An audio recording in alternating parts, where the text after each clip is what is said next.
여러분들을 주의 은혜 아래 만나게 되어서 반갑게 생각하고 하나님 앞에 감사와 영광을 돌립니다. 지금은 가을입니다. 천고마비의 계절. 하늘은 높고 말이 살찐다고 하는데 말만 살찌나요? 우리도 살찌죠. 여러분들 하루에 체중 2kg 늘어보신 적 있으십니까? 있다고요? 제가 최근에 하루에 체중이 2kg가 늘어가지고 하루에 제가 가끔, 자주는 아니고 가끔 심판대에 서는 느낌으로 체중계에 올라가 보곤 합니다. 그때마다 늘 좋지 않은 결과 때문에 마음이 상하고 그러는데 그 체중계가 배터리를 쓰잖아요. 중국에서 체중계를 샀더니 배터리가 새 거일 때는 몸무게가 더 나오고 약해지면 덜, 아주 신기하던데요. 그 배터리가 없어서 배터리를 갈고 체중을 쟀더니 2kg가 더 나오는 거예요. 이건 잘못된 거죠. 그래서 내가 뭔 문제가 있나 그랬는데 저희 사모가 뒤에서 지나가면서 원래 얘 2kg가 덜 나오는 체중계야 그러는 거예요. 근데 배터리를 갈았더니 이게 정상이 된 거예요. 어떻게 알아? 그랬더니 나 목욕탕에서 재고 여기 와서 재면 2kg씩 차이나. 저는 혼자 그 2kg씩 감량해주는 체중계를 보면서 정신승리를 한 거죠. 난 아직 괜찮아. 그러다가 하루아침에 그렇게 됐습니다. 그러니까 기준이라고 하는 게 이만큼 중요하다고요. 여러분, 우리가 하나님을 섬기면서 신앙생활 하지 않습니까? 하나님이 여러분을 어떻게 보시는지, 하나님의 기준이 뭔지를 자꾸 헷갈려서 난 이 정도면 괜찮은 사람이야, 나 이 정도면 신앙생활 잘하고 있어, 우리가 그렇게 살고 있는 거 아닌가, 이거 돌아봐야 한다는 겁니다. 그래서 목사님들이나 교회에서 혹은 우리 영적인 우리를 가르쳐주는 믿음의 선배들이 잘못된 데이터를 줄 수도 있는 거잖아요. 특히 이단 같은 경우에는 그렇지 않습니까? 그렇기 때문에 우리는 끊임없이 우리 자신이 올바른 길을 가고 있고 우리 자신이 하나님 앞에 온전한지에 대해서 말씀을 기준으로 삼아서 계속 업데이트를 해야 됩니다. 배터리를 계속 교체를 해봐야 되는 거죠. 그것이 이제 이런 예배나 말씀을 듣는 또 기도하는 시간이 될 거고요.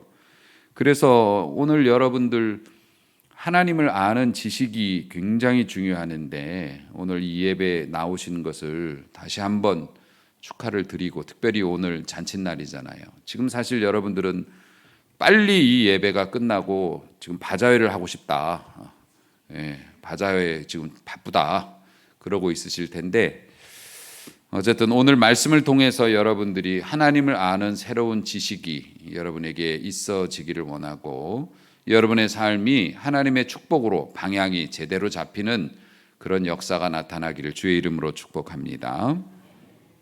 하나님께서 거하시는, 다시 말해서 하나님께서 사시는 곳이 두 군데 있다고 합니다. 한 군데는 어디일까요? 당연히 천국이시겠죠. 하늘의 나라, 하늘나라에 하나님이 계시고, 또 한 군데 하나님이 계시는 곳이 있다고 하는데, 감사하는 사람의 마음, 그곳에 하나님이 계신다. 그래서 하나님께 감사하는 사람들이 하나님께 이쁨을 받고, 하나님이 함께 계시니까 축복도 많이 받고 당연히 그렇게 되겠죠. 그런데 여러분, 감사하세요, 감사하세요라고 교회에서 얘기하고 성경이 말씀하지만 감사를 할 게 있어야 감사를 하죠. 오히려 불편하고 힘들고 어려운 일만 계속 생기는데 어떻게 감사가 됩니까? 라고 우리는 얘기할 수 있는데, 사실 감사의 정의는, 감사는 자연스럽게 드리는 게 아니라 의도적인 선택이라고 합니다. 우리가 결정하는 거예요. 감사하기로 하는 거죠. 마음을 정하면 감사가 되는 것이죠. 이렇게 우리가 의도적으로 하나님 앞에 감사를 앞세우고 원망할 것도 많이 있지만 감사할 것도 있으니까 우리가 그 감사할 걸 먼저 들고 나가는 거죠. 그럴 때 과거에 대한 감사도 생길 수 있고 우리 미래에 대한 확신도 생길 수가 있어서 오늘을 건강하게 살아갈 수 있다는 거죠. 얼마나 우리가 감사에 인색하면 1년 중에 또 한 주를 정해서 감사의 절기로 지키냔 말이에요. 그러니까 감사가 익숙하지 않고 우리는 죄성 때문에 불평과 원망이 익숙하죠. 자연스럽고. 그런데 오늘 우리가 감사를 다시 한번 업그레이드 시키는 귀한 시간이 되었으면 좋겠습니다. 사람들은 있는 거는 당연하게 생각합니다. 자기가 가진 거는. 그리고 없는 것을 바라보면서 마냥 힘들어해요. 계속. 슬픈 얘기죠. 있는 걸 감사하기보다는 없는 것만 바라보면서 거기에 목을 매는 인생이 얼마나 고달플까. 고달프잖아요. 그래서 행복은 저 멀리 있다고 사람들이 얘기하는지도 몰라요. 그런데 하나님에 대한 지식이 생기고 은혜를 받게 되면 내게 있는 것들이 크게 보이는 거죠. 사실 그게 맞는 거고요. 여러분, 이 자리에 지금 이 시간 나와서 앉아 있을 정도의 분들이시라면은 진짜 감사할 게 많은 거죠. 오늘 감사주의를 맞이해서 전국에서 이렇게 우리 교우님들이 충주에서도 온 가족이 우리 이정혜 권사님 오셔서 가끔 전화 주셔요. 많이 힘들고 아프시면. 그러면 저는 길에 있다가도 운전하다가도 저는 멈추고 기도를 해드려요. 그리고 건강이 회복되시기를 간절히 바라요. 그런데 하나님께서 은혜를 주셔가지고 이렇게 건강이 회복되셔서 온 가족을 거느리고 주의 전을 찾아 나오셨어요. 할렐루야. 이 얼마나 감사한 일입니까? 내 발로 우리 교회를 걸어 나올 수 있다는 거 감사한 일이고 또 교회에 나올 만한 믿음이 있는 거지 않습니까? 그리고 여건이 주어진 거잖아요. 환경이. 교회에 나와 앉아 있는 것만 해도 진짜 큰 감사의 조건이 여러 개가 합쳐져서 이렇게 나올 수 있게 된 것이고요. 사랑하는 성도 여러분, 지금 내게 있는 거, 내가 누리고 있는 것들이 당연한 게 아니에요. 하나님이 우리에게 선물로 주신 거란 말입니다. 그렇기 때문에 말씀을 통해서 그 하나님을 좀 더 자세히 발견하고 우리의 감사가 더 깊어지는 은혜가 있었으면 좋겠고, 단순히 감사는 감사로 끝나는 게 아니지 않습니까? 우리 하나님께서 감사하는 자에게 주시는 복이 크니까요. 그것도 여러분이 실제로 소유할 수 있었으면 좋겠고 그렇게 되시기를 축복합니다. 오늘 감사주일과는 좀 동떨어져 보이는 내용의 말씀을 읽었습니다. 호세아서를 읽었는데요. 호세아서가 백성들을 책망하는 내용입니다. 이스라엘은 하나님의 선택을 받은 나라였어요. 만민의 제사장으로. 그런데 이스라엘이 하나님의 축복받은 나라니까 잘 되지 않습니까?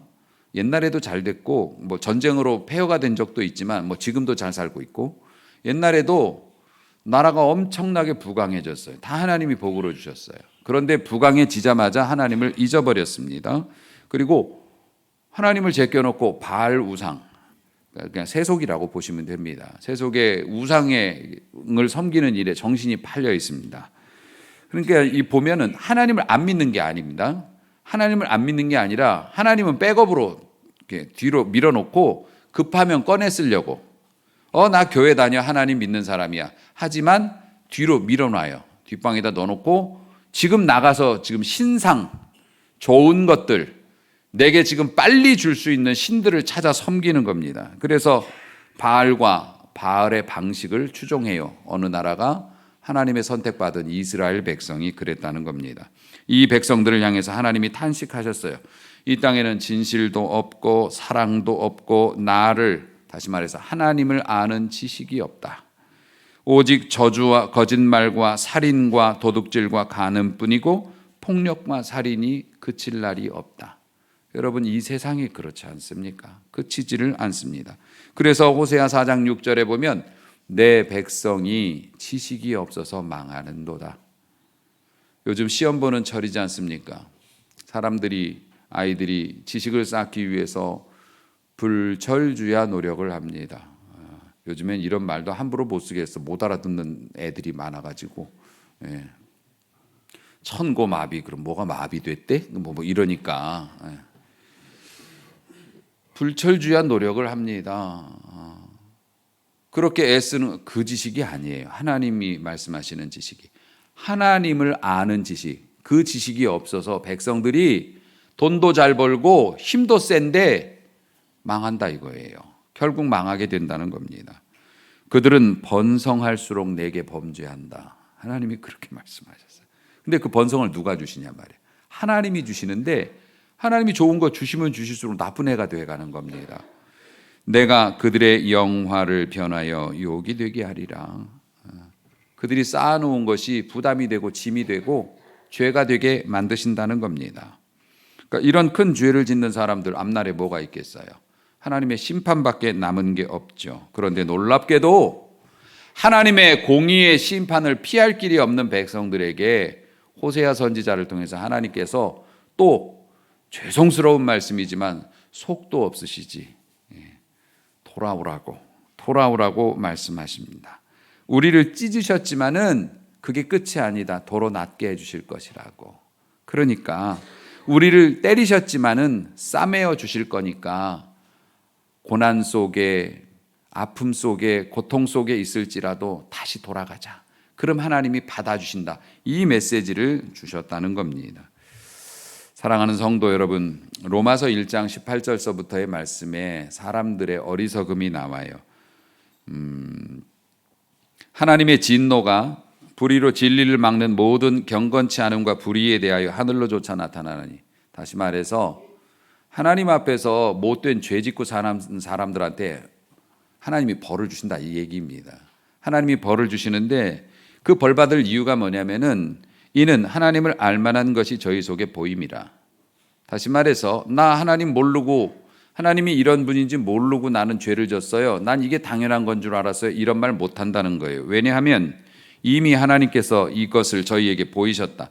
창세로부터 세상이 만들어진 때로부터 지금까지 그의 보이지 않는 것들, 다시 말해서 하나님의 영원하신 능력과 신성, 결국 하나님이 뭘 좋아하시고 어떤 분이신지를 그 만들어 놓으신 이 자연과 만물 속에 분명히 보여 알게 만들어 놓으셨다는 겁니다. 그런데 그것을 알면서도 죄를 짓고 죄를 사모했으니 하나님이 벌을 주신다 하더라도 핑계 대지 못할 거다. 모른다라고 말을 못할 거다.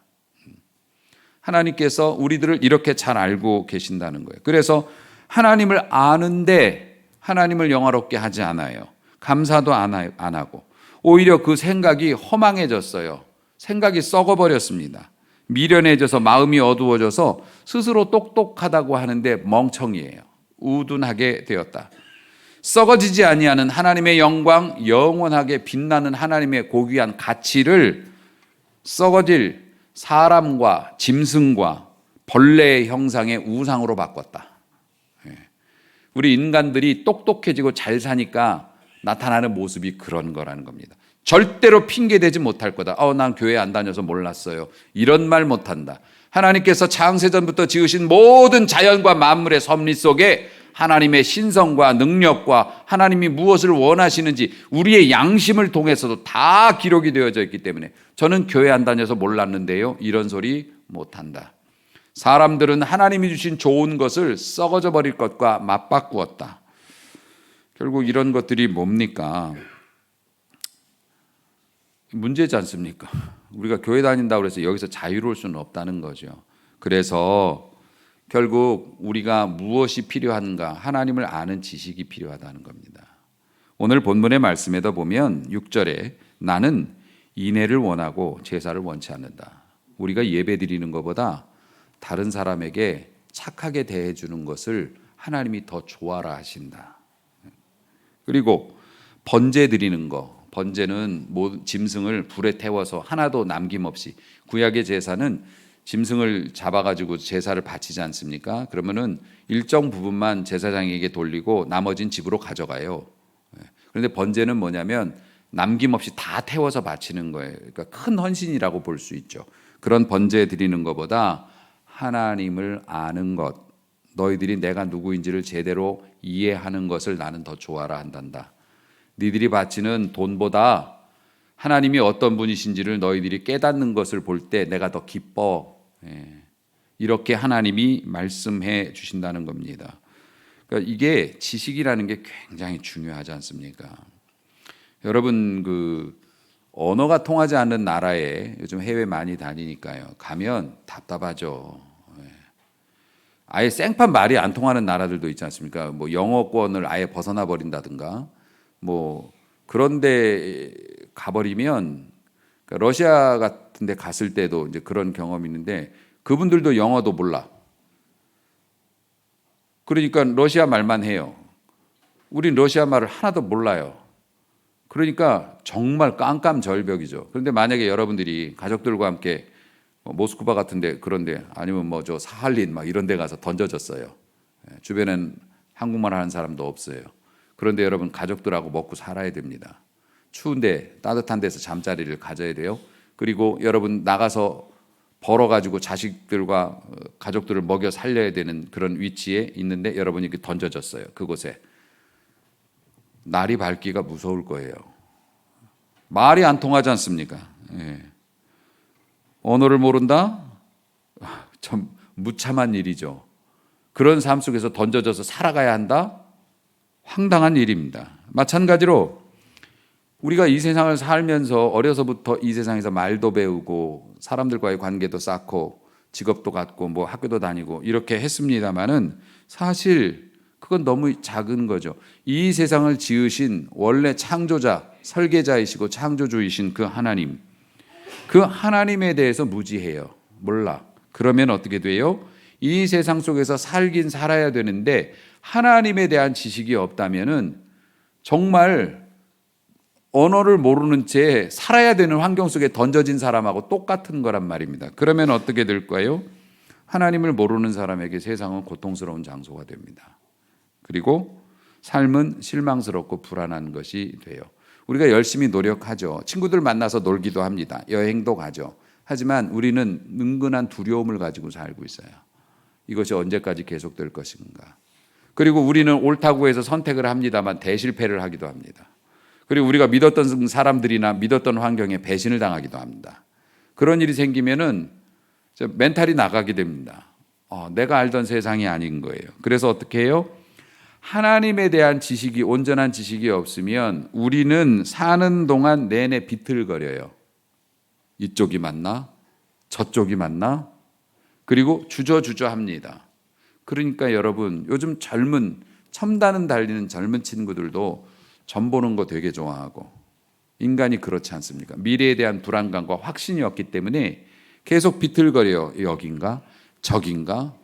뭔지를 모르고 늘 주저주저하게 되고 그러니까 인생은 스트레스란 말입니다.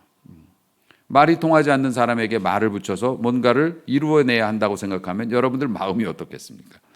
그렇다는 겁니다. 사실 요즘에 진짜 꿈을 꾸고 있는 것 같지요. 우리나라가 아시다시피 우리는 어려서부터 배웠습니다. 이 조그만 나라지 않습니까? 그런데 우리나라 노래가 세계를 휩쓸고 있어요. 네, 세계를 진짜 말도 안 되는 얘기죠. 상식적으로 말이 안 됩니다. 그뿐만인가요? 뭐 K자가 붙으면 다 잘 되더라고요. 무기도 얼마나 많이 팔아가지고서 돈을 버는지. 그리고 또 뭐 있습니까? 드라마 같은 것들도 아니 외국 사람들이 언제부터 우리나라를 알았다고 우리나라 이름 대들도 어디 있는지도 모르던 사람들이 근 뭐 한 10년 20년 사이에 막 동경하고 선망하는 나라가 이게 웬일입니까? 이 조그만 나라에서 어떻게 된 일입니까? 음식도 뭐 심지어는 아니 자기들이 언제부터 뭐 비빔밥을 먹고 뭐 그랬다고 그걸 줄 서서 먹고 그래요. 그런 걸 보면 참 신기하죠. 하나님의 축복도 그런 축복이 없습니다. 어느 나라에서 그렇게 세상에 그 문화, 그 모든 문화적인 요소들이 세계 사람들이 선망하는 그런 것이 되겠습니까? 이거는 우리는 당연하다고 여기지만 진짜 역사적으로 놓고 뭐 이런 기적이 없습니다. 그런데 우리 조상님들이 진짜 이런 거 생각하면 구한말 시대 조상님들이 생각해 보면 기절할 일이죠. 근데 이게 10년, 20년이 아니라 4, 50년 전부터 있었던 일이에요. 우리나라가 세계에서 그 두각을 나타냈던 일. 그게 뭔 줄 아십니까? 한국 교회처럼 새벽부터 밤까지 열심인 교회가 없습니다. 네. 4, 50년 전부터도 그때도 그랬습니다. 저 신학교 때도 세계에서 제일 큰 교회 10개 중에 7개가 우리나라에 있었다고. 그리고 세계에서 제일 큰 교회는 지금도 여의도 순복음교회입니다. 아니 재직회에서 집사님들만 모이면 8만 명이었다니까요. 잠실 주경기장을 꽉 채우고 재직회 하는데 뭐 그런 정말로 제가 신학생 시절에 신학교 졸업하고 결혼하기 전에 우리 장모님이 거기서 권사님 안수 받으시는데 임직 받으시는데 거기 그 교회 여의도 순복음교회 화장실 갔다가 길을 잃어가지고 화장실 내에서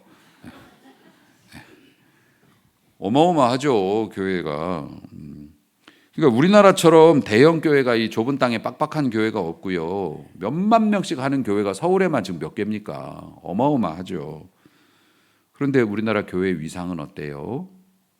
우리나라에서 교회 다닌다 그러면 여러분들 사람들이 우러러보고 존경하고 그렇습니까?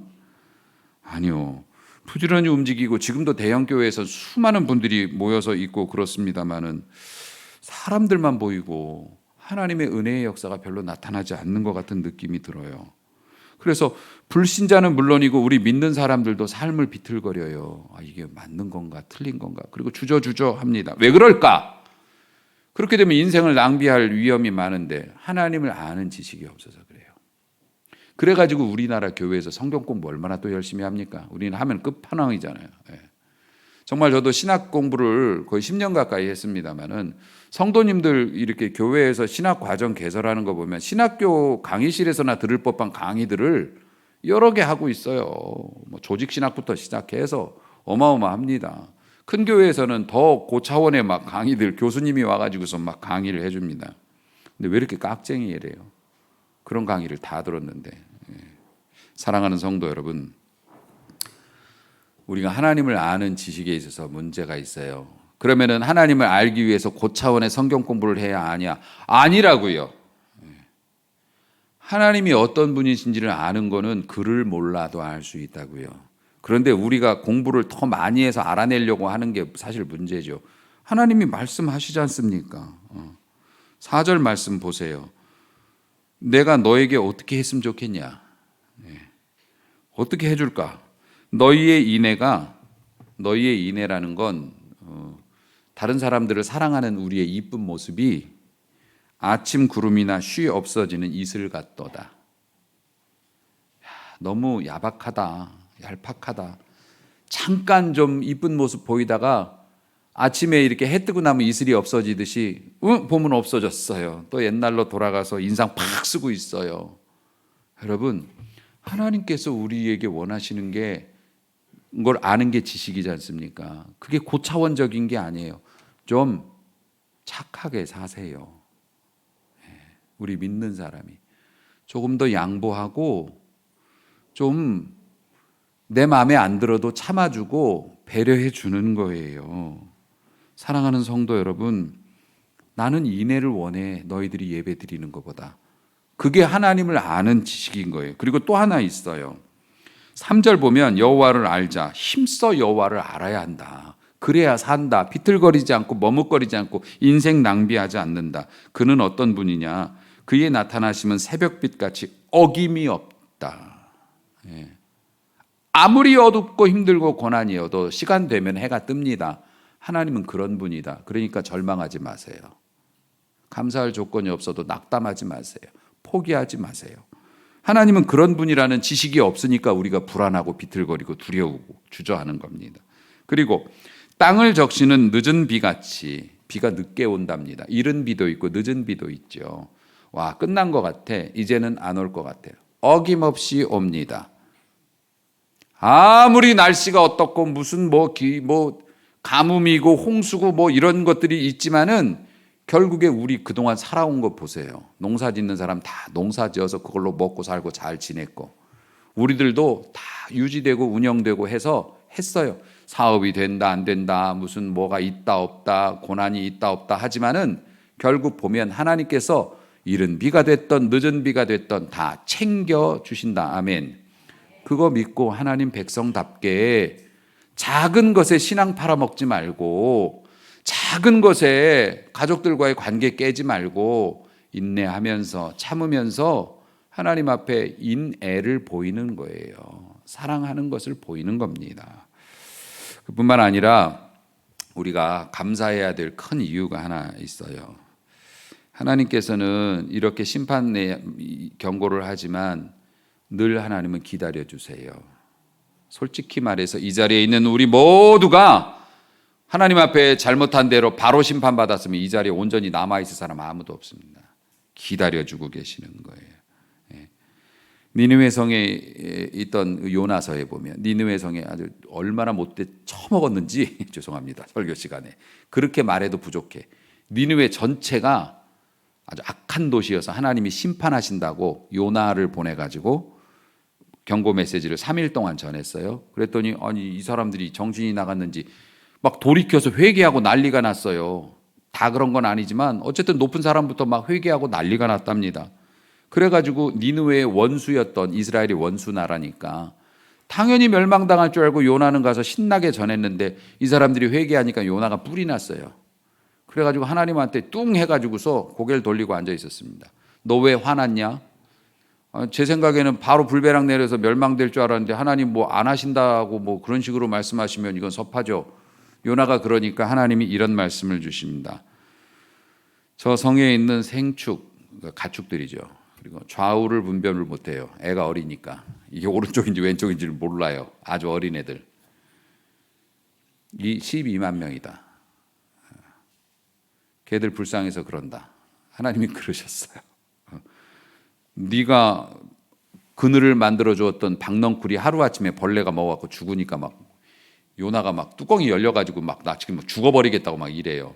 네가 그늘 만들어줬던 박넝쿨 하나 가지고 죽내사네 하는데 그거 아까워가지고 내 백성 12만 명 죄도 없이 아무 영문도 없이 함께 죽어야 할 저 어린 심령들 생각해서 내가 심판을 보류한다고 하는 게 문제냐? 이러고 요나서가 딱 끝나버리고 맙니다.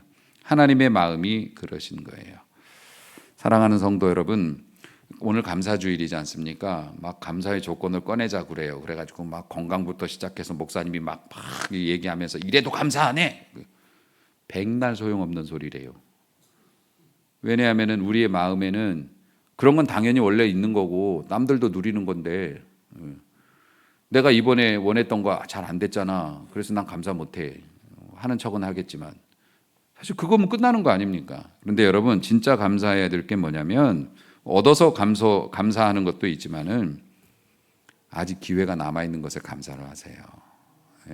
회개의 기회가 남아 있고 하나님께서 기다려주고 계시잖아요. 아직 우리가 만회할 수 있고 우리가 뭘 해볼 수 있는 기회가 주어진 것에 우리가 감사를 해야 한다. 사랑하는 성도 여러분, 늘 하나님께서는 우리를 불쌍히 여기시며 지금이 여호와를 찾을 때다. 너희 묵은 땅을 기경해라. 감사의 쟁기를 가지고 우리의 딱딱한 마음을 갈아엎어 보세요. 거기서 시작이 됩니다. 하나님의 축복이. 저는 이 나이도록 어려서 뭐 뱃속에서부터 뭐 신앙생활 했다고 하지만 그거는 내가 생각이 없었으니까 의미 없는 거고. 제가 고등학교 1학년 때 주님을 영접했다고 했죠. 그 전에도 뭐 이제 교회 환경에서 어머니 밑에서 자라긴 했습니다만, 제가 고등학교 1학년 때부터 엊그제 저 환갑 지났는데 지금까지 살아오면서 경험한 하나님, 그 하나님을 제가 요약해서 말씀을 드리자면 언제나 기회를 주세요. 제가 온전하기만 했겠습니까? 온전하지 못한 날도 많았죠. 제가 하나님 앞에 이쁜 짓만 했겠습니까? 하나님이 찌푸리실 만한 그런 게으른 삶을 산 적도 있었죠. 지금은 뭐 온전할까요? 지금도 온전치 못한 부분이 당연히 있겠죠. 그런데도 하나님께서는 다 아시면서도 기다려 주셨어요. 그래서 내가 기다리고 너 힘들어도 내가 손 벌리고 있으니까 잡기만 해. 저는 그게 감사하더라고요. 지금 이 자리에 있는 모든 분들 다 해당되는 얘기입니다. 사랑하는 성도 여러분, 하나님께로 돌아가야 합니다. 그래서 지금은 어두움이라도 하나님 어떻게 되신다고요? 우리가 기다리면 새벽이 반드시 오는 것처럼 하나님께서 여러분의 어둠을 걷어내실 날이 반드시 온다. 이게 하나님을 아는 지식이에요. 그리고 어김없이 찾아오는 비처럼 좀 늦을 수는 있지만은 그 비는 온다. 이게 하나님을 아는 지식이라고요. 그래서 우리가 이 사랑을 알았으니 그 사랑에 감사하면서 우리에게 남겨진 기회를 소중히 여기고 감사한 마음으로 우리가 형제에 대해서 조금 더 사랑함으로 다가가고 그렇게 해서 하나님께서 주시는 귀한 축복을 더 많이 누리는 감사의 백성이 되시기를 주의 이름으로 축복합니다. 기도하겠습니다.